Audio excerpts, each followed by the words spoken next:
I know I want to offer both of you any final comments you would like to make before I kind of wrap things up here. I just want to say thank you. I will put a fine point on the existential threat to our democracy that is voter suppression. The Wall Street Journal apparently doesn't like the fact that we're talking about it because they ran a fairly spurious and weak op-ed last week where they said that because black and brown people voted, there can't be voter suppression. You figure out the logic there. But the reason they're responding is that in the last 6 weeks, Texas passed a law that will criminalize voting in the wrong precinct. Tennessee passed a law that criminalizes actually registering people to vote through third-party registration, which is the most effective way to register communities of color. Florida, of course, is disenfranchising the 1.4 million ex-offenders who've just been newly restored as voters.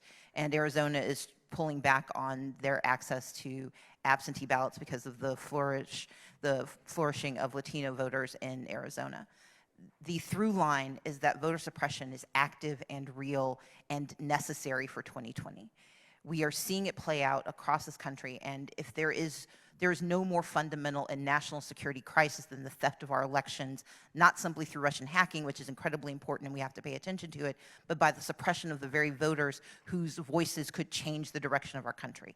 And so my call to arms to everyone in here is to think about, talk about, and learn about voter suppression. It is real.